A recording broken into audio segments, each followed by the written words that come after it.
Bismillahirrahmanirrahim. Assalamualaikum warahmatullahi wabarakatuh.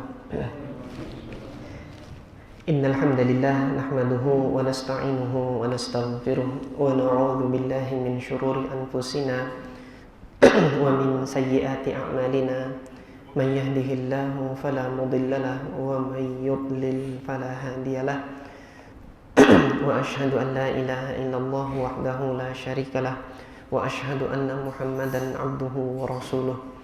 Allahumma salli wa sallim wa barik ala sayyidina Muhammad wa ala alihi wa ashabihi wa man ihtada bihadihi wastanna bisunnatihi ila yaumiddin, amma ba'd. Alhamdulillah, jamaah salat maghrib Masjid Al-Azhar yang dirahmati oleh Allah Subhanahu wa taala, insyaallah melanjutkan kembali pembacaan kitab Riyadhus Shalihin di Sabtu malam Ahad ini, yang insyaallah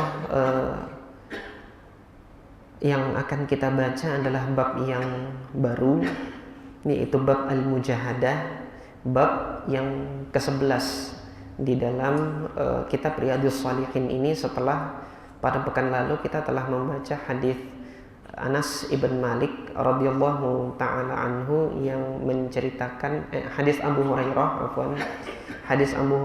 radhiyallahu taala anhu yang menjelaskan tentang kejadian di pertempuran Khaybar, tentang perintah Nabi Shallallahu Alaihi Wasallam untuk memerangi orang-orang sampai bersyahadat la ilaha illallah, yang mana telah kita sampaikan bahwasanya perintah memerangi orang-orang sampai bersyahadat konteksnya itu adalah konteks peperangan. Artinya ketika sudah terjadi peperangan, sampai pada batas mana perang tersebut itu dilakukan, maka Nabi menjelaskan sampai batas mereka itu sudah bersyahadat, maka hentikanlah perang kalau mereka sudah bersyahadat. Ketika mereka sudah bersyahadat, terpeliharalah darah mereka itu dari pedang-pedang kalian. Tidak boleh pedang-pedang kalian itu menumpahkan darah mereka pada saat mereka itu sudah bersyahadat. Adapun ketika tidak dalam konteks perang, maka perintah ini tidak diberlakukan. Ketika tidak dalam konteks perang, sebagaimana saat ini kehidupan kaum muslimin berdampingan dengan penganut agama yang lain, yang berlaku adalah kalam Allah Subhanahu wa taala di surah Al-Mumtahanah ayat yang ke-8, sebagaimana telah kita sampaikan pada pertemuan sebelumnya, yaitu Allah Subhanahu wa taala justru memerintahkan kita berlaku adil terhadap penganut agama yang lain yang tidak memerangi kaum muslimin dan tidak mengusir kaum muslimin itu dari negerinya. Nah, demikian singkatnya yang telah kita pelajari pada pertemuan pekan yang lalu.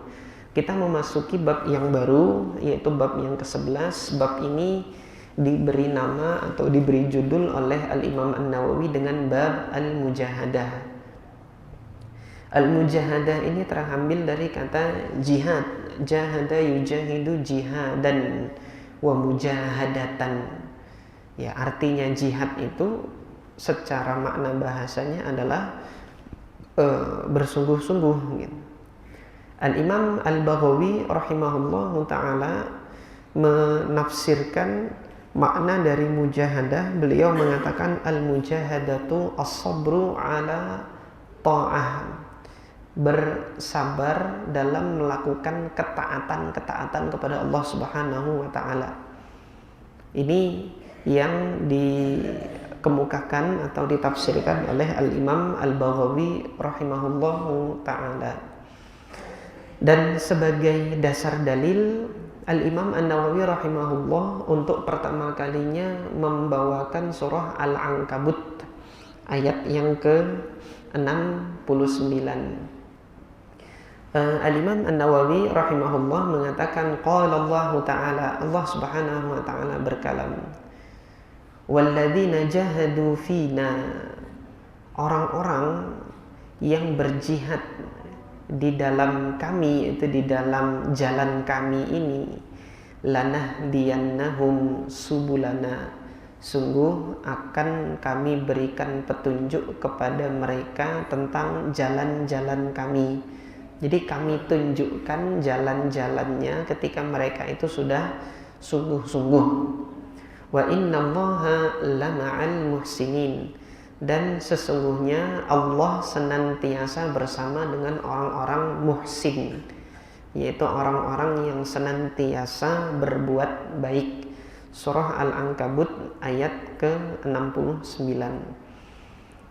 Jamaah sekalian yang dirahmati oleh Allah, surah Al-Ankabut ini adalah surah yang sebagian ayatnya Makkiyah, sebagian ayatnya Madaniyah. Makkiyah, Madaniyah itu apa? Nah, dalam hal ini ada dua teori yang umum, masyhur, dikenal, dan yang dikutip oleh Al-Imam As-Suyuti itu ada 3 teori. Tapi dalam kesempatan kali ini saya sampaikan teori mengenai Makkiyah Madaniyah ini setidaknya ada 2 yang populer. Jadi Makkiyah ini teori pertamanya adalah surah yang turun di Mekah sebagai tempat. Kemudian Madaniyah adalah surah yang turun di Madinah sebagai tempat. Nah, teori yang pertama ini saya kurang berkenan untuk menggunakannya. Kenapa? Mengingat ayat-ayat Al-Quran ini ada yang turunnya itu bukan di Mekah dan bukan di Madinah gitu. Kalau Makkiyah dan Madaniyah ini dimaknai sebagai tempat. Ada ayat-ayat yang turun pada saat Nabi melakukan pertempuran Badar. Nah, Badar itu bukan wilayah geografis Mekah maupun Madinah, cuma dia berada dekat dengan Madinah, Badar itu. Nanti ada ayat-ayat yang turun di saat Nabi SAW dalam perjalanan antara Mekah dan Madinah. Ada kalanya ayat tersebut itu turun. Nah, sehingga ketika dikelompokkan, diklasifikasikan, Makkiyah dan Madaniyah ini dimaknai sebagai tempat atau batasan tempat di mana ayat itu turun, maka saya kurang berkenan untuk menggunakan teori ini, meskipun sebagian ulama ada yang mengemukakan teori ini gitu loh. Karena memang sebagian besar surah-surah Al-Quran itu turun di Mekah sebagai tempat dan turun di Madinah sebagai tempat gitu. Nah, namun yang saya lebih cenderung menggunakan teori tentang Makkiyah Madaniyah ini adalah periode waktu. Jadi periode masa, zaman. Jadi yang dimaksud dengan surah Makkiyah itu adalah surah-surah yang turun pada periode dakwah Nabi ketika masih di Mekah. Jadi periode sebelum hijrahnya Nabi itu banyak bermukim di Mekah dan menyampaikan dakwahnya itu di Mekah. Surah-surah yang turun pada periode dakwah Nabi di Mekah ini yang dikenal dengan surah Makkiyah. Meskipun secara tempat dia tidak turun tepat di wilayah Mekah, tapi waktunya, periodenya adalah periode masa ketika Nabi berdakwah masih di Mekah.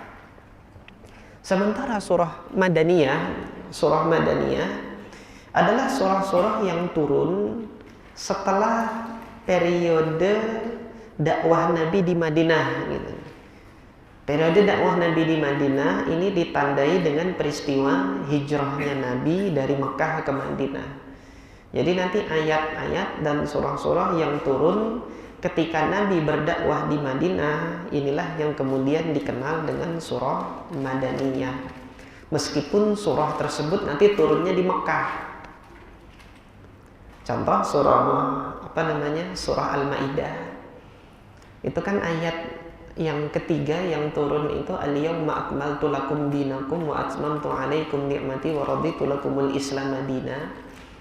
Itu kan turunnya pada saat Nabi haji wada. Pelaksanaan haji di mana? Di Mekah. Dan pada saat itu ketika Nabi melakukan khutbah di Arafah, turunlah ayat tersebut. Nah, wilayah Arafah Masy'aril Haram itu Arafah, kemudian Musdalifah, dan kemudian Mina, itu masuk wilayah teritorial Mekah saat ini gitu. Tetapi pada saat itu belum masuk wilayah teritorial Mekah. Tetapi surah Al-Maidah ini digolongkan kepada surah Madaniyah, padahal turunnya itu di wilayah yang berdekatan dengan Mekah. Kenapa kok digolongkan Madaniyah? Karena surah ini turun ketika periode dakwah Nabi di Madinah, yaitu pasca hijrahnya Nabi Shallallahu Alaihi Wasallam. Nah, teori ini yang saya lebih cenderung untuk menggunakannya. Nah, berkaitan dengan ayat ini, surah Al-Ankabut itu ayat 1 sampai ayat 11 turunnya itu pada saat Nabi di Madinah, artinya setelah hijrahnya Nabi ke Madinah.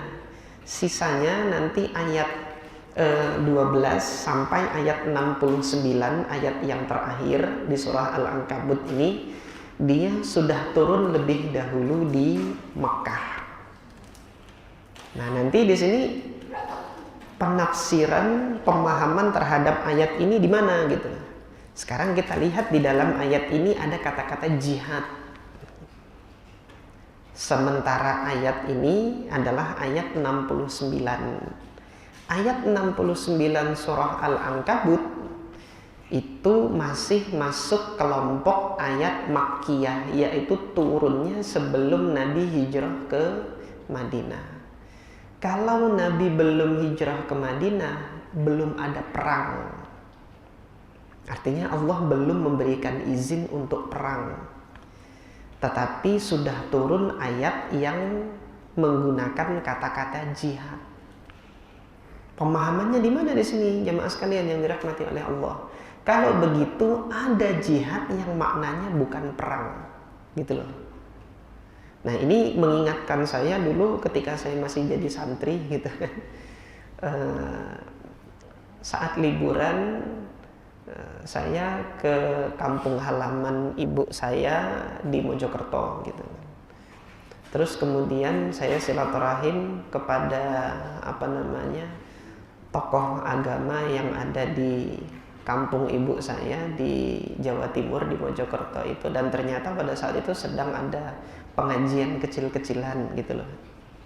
Nah, ketika ada pengajian kecil-kecilan di rumah tokoh agama di kampung ibu saya itu, ternyata ada salah satu narasumber itu ngetes saya gitu loh waktu itu. Waktu saya masih jadi santri ketika itu. Saya waktu itu masih nyantri di Pondok Modern Darussalam Gontor, Ponorogo gitu kan.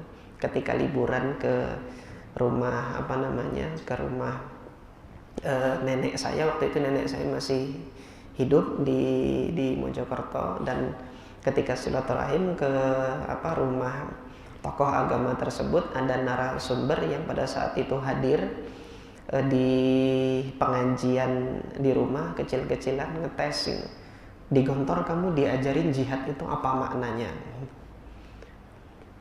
Ya, saya jawab, jihad bersungguh-sungguh menuntut ilmu, itu yang diajarkan guru-guru saya. Enggak, jihad itu enggak ada makna lain kecuali perang. Wih, kaget saya. Wah, ngeri nih. Saya diajarin perang ini di sini, pengen cepat-cepat keluar aja saya dari yang itu. Ini majelis ngajarin perang tuh, takut saya ketika itu pada saat itu. Dan lama saya nggak dapat jawaban tentang apa, masih teringat di memori saya bahwasanya tokoh tersebut itu kan salah satu narasumber yang berada di pengajian itu mengatakan tidak ada di dalam Al-Quran itu kata jihad yang maknanya itu bukan perang, semuanya perang. Tapi alhamdulillah jamaah sekalian yang dirahmati oleh Allah, semakin saya belajar, semakin kita memperdalam ilmu agama, belajar dengan banyak guru yang memiliki kompetensi ilmu tentunya gitu kan. Ternyata kita dapati di dalam teori ulumul Quran itu bahwasanya ayat-ayat ini kan ada yang turun lebih dahulu dan ada yang turun kemudian. Nah, di antara faidah mempelajari ayat-ayat makkiyah madaniyah ini adalah semakin kita memahami ayat ini secara lebih menyeluruh, tidak memahaminya itu setengah-setengah saja. Nah, termasuk ketika kita memahami ayat ini, lah kok sudah ada kata jihad ketika ayat turun di Mekah gitu loh. Padahal pada saat itu izin berperang belum ada. Izin berperang itu nanti turunnya di Madinah di tahun pertama hijrahnya Nabi, di surah Al-Hajj. Itu turun izin berperang bagi Nabi Shallallahu Alaihi Wasallam. Sekian lama di Mekah itu ditindas, ditekan, disiksa. Allah belum kasih izin untuk perang gitu loh anunya. Nah, maka ketika turun ayat ini jahadu fina lanahdiyannahum subulana. Nah, ini ketika diturunkan alladzina jahadu fina ini dengan fi'il madhi. Fi'il madhi itu kata kerja yang menunjukkan aktivitas yang telah terjadi gitu loh. Kalau dimaknai alladzina jahadu fina ini dengan pemahaman, dengan makna orang-orang yang akan berjihad, ini kurang tepat. Kenapa? Karena diungkapkan dengan kata kerja lampau. Artinya orang ini sudah berjihad baru kami beri petunjuk gitu. Maka makna ayat ini adalah jihad ini ada makna jihad atau kata jihad di dalam Al-Quran yang maknanya itu tidak semata-mata selalu perang. Jadi ada kata jihad yang maknanya itu adalah bersungguh-sungguh dalam ketaatan kepada Allah Subhanahu wa taala. Nah, di sini faidahnya coba kita lihat ayat ini. Mereka yang bersungguh-sungguh, fina itu. Fi itu di dalam, na itu kami. Fina yaitu dalam ajaran kami bersungguh-sungguh menegakkan taat patuh terhadap ajaran kami akan beri dia petunjuk. Jadi bukan cari jalan dulu baru bersungguh-sungguh, tapi bersungguh-sungguh dulu baru nanti Allah tunjukkan jalan. Jadi seperti itu. Nah, nanti kita lihat dalam sejarahnya begitu. Kaum muslimin itu ketika mendapatkan rintangan, gangguan dakwah di Mekah, mereka bersungguh-sungguh untuk taat, tidak mengendurkan sedikit pun keimanannya, baru Allah berikan jalan gitu. Jadi ketika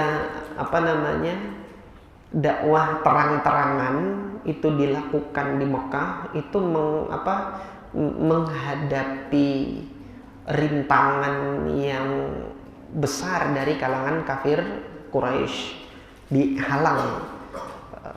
Mereka yang kalangan budak, strata sosialnya rendah, disiksa. Yang kisahnya diketahui oleh banyak kaum muslimin. Sayyidina Bilal bin Rabah itu sampai dijemur di tengah teriknya matahari itu. Kalau dulu saya masih kecil itu masih ada hukuman dijemur. Kalau nggak pakai topi upacara gitu atau kurang seragamnya, masih ingat saya masih kecil dulu dijemur, tapi jemurnya nggak sampai sepanjang hari, enggak gitu. Asal merasakan panasnya matahari sudah gitu kan. Disetrap dulu namanya gitu kan, ketika saya masih SD duluan. Nah, ini Bilal bin Rabah itu dijemurnya punggungnya itu ditempelkan ke tanah gitu, ke bebatuan yang kalau semakin terik bebatuan itu semakin panas. Sudahnya begitu ditindih lagi dengan batu besar di atas, jadi dia nggak bisa bangun untuk menghindari panas dari kerikil bebatuan yang ada di punggungnya itu sampai tengah matahari tengah hari itu lewat gitu. Sepanjang hari demikian disiksanya dengan diancam keluar atau tidak dari agamanya Muhammad gitu kan, karena dia budak. Yang menyiksa pada saat itu namanya Umayyah ibn Khalaf, yang nanti pada pertempuran Badar dua orang ini ketemu. Umayyah di pihak Quraisy gitu kan, Bilal di pihak kaum muslimin. Bilal ketika pertempuran Badar mengatakan, ya ma'syarul ansor hadza Umayyah, wahai orang-orang Ansor, penolongnya Allah gitu kan, ini Umayyah, Rasul kafirin, pemimpinnya orang-orang kafir gitu kan. La najautu in naja, saya nggak selamat kalau orang ini masih selamat, dikejar sama orang-orang Ansor. Nah, ketika itu Umayyah bin Khalaf yang dulu nyiksa Bilal itu minta perlindungan sama Abdurrahman bin Auf. Abdurrahman bin Auf kan sahabat Nabi, udah masuk Islam, tapi dua orang ini rekanan gitu loh, rekan bisnis.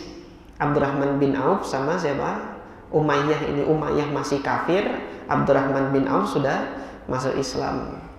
Artinya Abdurrahman bin Auf, tangkap saya jadi tawanan kamu. Kalau saya ditangkap, nanti kabilah saya kasih tebusan sama kamu gede nih. Wah, boleh juga kata Abdurrahman bin Auf. Ditangkap, Umayyah sebelah kanan dipegang, sebelah kirinya putranya siapa? Putranya Umayyah gitu. Jadi ketika Bilal datang dengan orang-orang Ansor, ini Umayyah, dia harus mati, nggak boleh jadi apa namanya, kalau dia hidup aku nggak selamat gitu kan. Orang-orang Ansor memburu itu kan. Dan Umayyah bukan tokoh yang disebutkan oleh Nabi untuk dijaga. Jadi memang ada sebagian orang-orang Quraisy itu yang dipaksa keluar oleh petingginya kafir Quraisy, tapi sebenarnya dia nggak mau berperang pada saat pertempuran Badar. Nabi sebutkan nama-namanya, kalau kalian ketemu ini jangan dibunuh, tapi tangkap jadikan tawanan. Nah ini tadi Umayyah mau dijadikan tawanan, tapi sudah ketemu sama Bilal. Pada akhirnya orang-orang Ansor itu berhasil untuk membunuh Umayyah di pertempuran Badar tersebut. Karena dulu Umayyah ini yang menyiksa siapa? Bilal ibn Rabah radhiyallahu taala anhu. Nah, syahidnya di sini jamaah sekalian, ketika penyiksaan ini semakin kuat, kaum muslimin ini berjihad semampunya untuk taat kepada Allah sungguh-sungguh dalam keimanan, tidak goyah sedikit pun. Allah kasih petunjuk. Petunjuknya apa? Turun surah Al-Kahfi. Surah Al-Kahfi turun, cerita umat terdahulu juga ada yang dipaksa keimanannya untuk murtad dan dia berlindung keluar dari negeri, berlindung di sebuah goa. Ini ceritanya Ashabul Kahfi. Jadi Allah berikan petunjuk itu dalam bentuk isyarat gitu loh kan. Jadi yang dipaksa untuk keluar agamanya itu bukan kalian saja, orang-orang soleh terdahulu ada gitu loh. Dan yang mereka lakukan, mereka menyelamatkan diri dan keimanannya itu untuk keluar dari negeri tersebut dan masuk berlindung ke dalam goa. Allah Subhanahu wa taala kemudian anugerahkan umur yang panjang, dia tertidur di dalam goa tersebut selama beberapa ratus tahun. Nah, kisah ini kemudian memberikan isyarat kalau kaum muslimin di Mekah itu harus keluar menyelamatkan diri dan akidah. Maka terjadilah peristiwa hijrah ke Habasyah. Nah, demikian Allah Subhanahu wa taala memberikan petunjuk tuh begitu. Sungguh-sungguh dulu gitu kan, baru nanti ada jalannya. Tapi kalau belum sungguh-sungguh, sudah menyerah pada tantangan, sudah menyerah pada satu hal yang dianggap sulit, ya belum Allah Subhanahu wa taala berikan ini jalan gitu. Nah, ini rumusnya di dalam ayat ini seperti itu. Sungguh-sungguh dulu, baru nanti Allah berikan jalannya.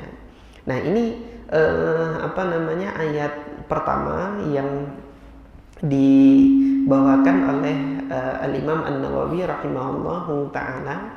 Kemudian ayat yang kedua yang dibawakan oleh Al-Imam An-Nawawi untuk menjadi dasar bagi ibadah mujahadah ini, yaitu bersungguh-sungguh di dalam ketaatan kepada Allah, adalah kalam Allah surah Al-Hijr ayat 99, Ini juga surah Makkiyah. Allah berkalam kepada Nabi Muhammad, wa'bud, sembahlah Rabbaka, Tuhanmu. Jadi ini seruan khitab itu ditujukan kepada Nabi Muhammad secara teksnya, dan secara maknanya nanti umum bagi semua umat Nabi Muhammad. Dan disebutkan Nabi Muhammad ini pertama kali sebagai tauladan. Sembahlah Tuhanmu hatta ya'tiyaka al-yaqin, sampai yakin itu datang kepada Anda. Apa yang dimaksud dengan al-yaqin di sini? Para ulama tafsir itu menyebutkan al-yaqin maknahu al-maut. Yang disebut dengan yakin adalah al-maut, kematian. Kenapa kok kematian itu disebut al-yaqin dalam ayat ini? Karena dia yakin pasti akan datang. Tidak ada keraguan tentang datangnya kematian. Sehingga dalam hal ini Allah Subhanahu wa ta'ala perintahkan Nabi Muhammad itu untuk sungguh-sungguh ibadah kepada Allah dan konsisten ibadah kepada Allah. Jangan tinggalkan peribadatan kepada Allah itu untuk berpaling kepada peribadatan selain Allah. Jadi berpaling kepada peribadatan berhala, berpaling kepada peribadatan pohon, berpaling pada peribadatan penunggu laut gitu. Jangan berpaling, tetap pada beribadah kepada Allah. Sampai kapan?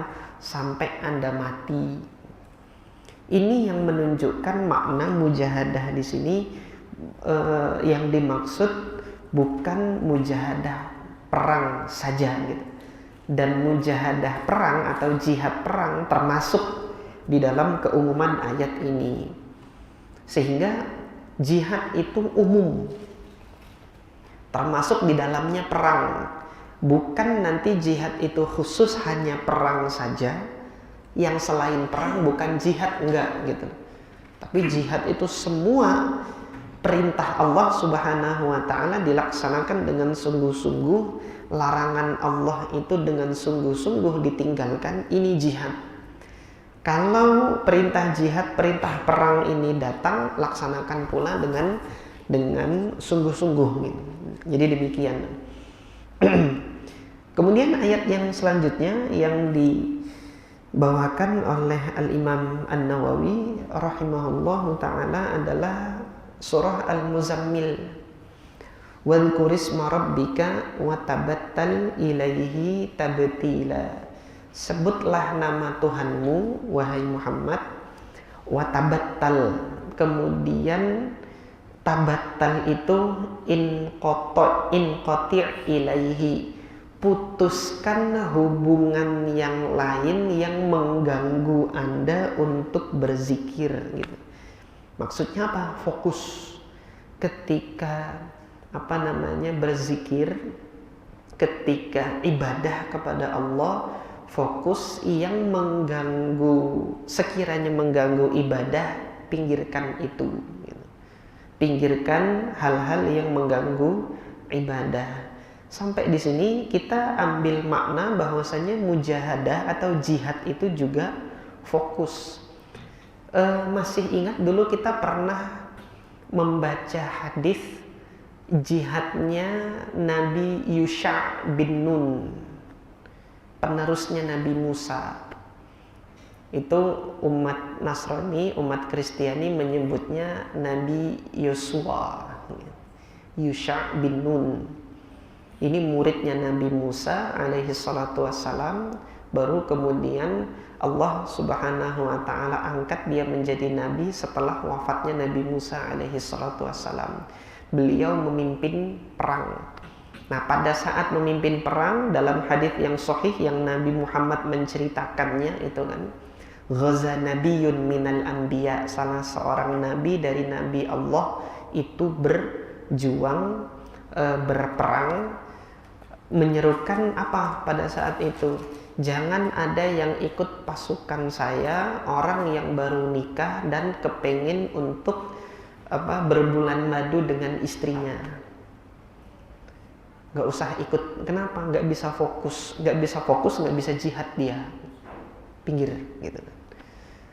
Tidak pula orang yang sedang bikin rumahnya belum jadi, kepengen untuk menikmati rumah tersebut, minggir, nggak usah ikut di pasukan saya.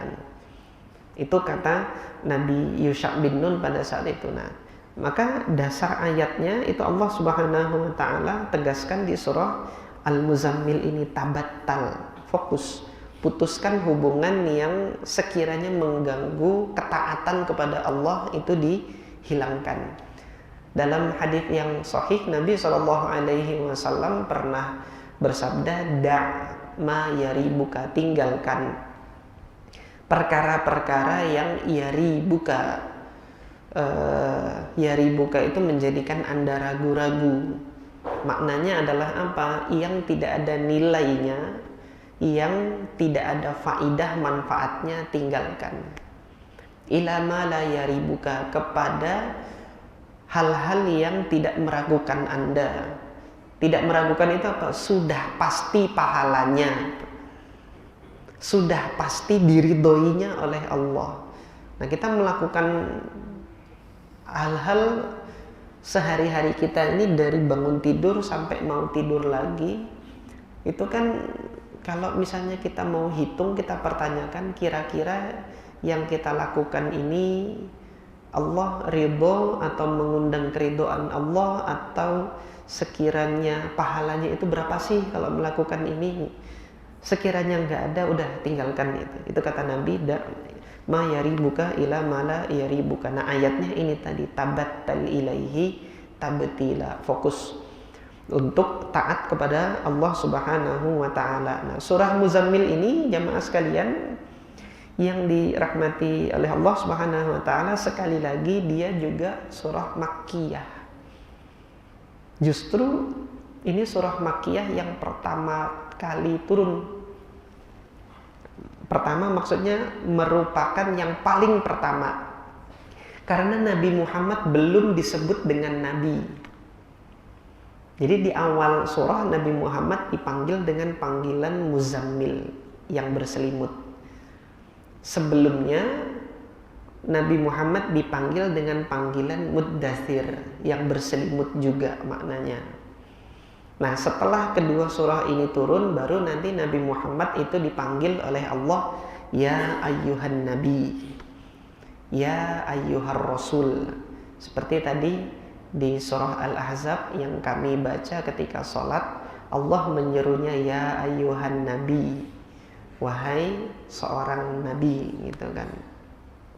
Ittaqillah, bertakwalah kepada Allah, wala tuti'il kafirina wal munafiqin, jangan kamu taati, kamu perturutkan kata-kata orang kafir dan orang munafikin itu.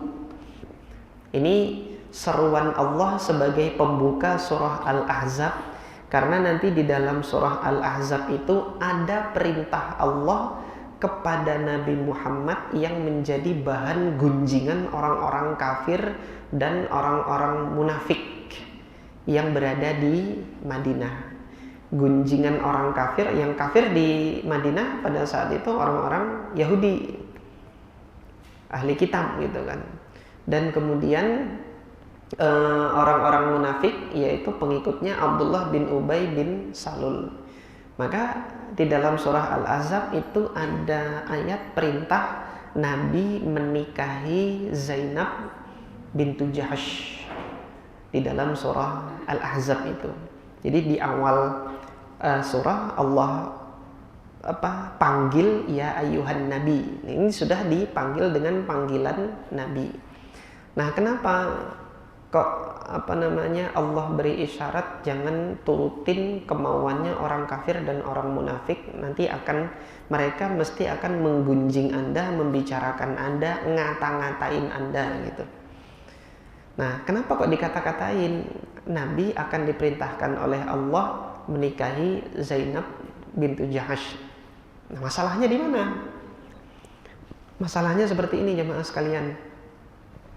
Aturan menikah Dalam Islam itu kalau mau lebih dari satu istri, batasannya 4. Pada saat surah Al-Ahzab ini turun, Nabi Muhammad itu istrinya sudah 4 yang masih hidup.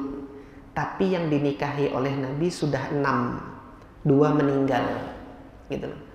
Ibunda Khadijah sudah dinikahi, meninggal sudah di Mekah. Baru Nabi menikahi Ibunda Saudah, setelah itu Ibunda Aisyah. Kemudian Nabi SAW menikahi Ummu Salamah dan menikahi Zainab bintu Khuzaimah. Ketika menikahi Zainab bintu Khuzaimah gitu kan, meninggal Zainab bintu Khuzaimah itu tidak sampai 1 bulan dari pernikahannya Nabi, wafat sudah.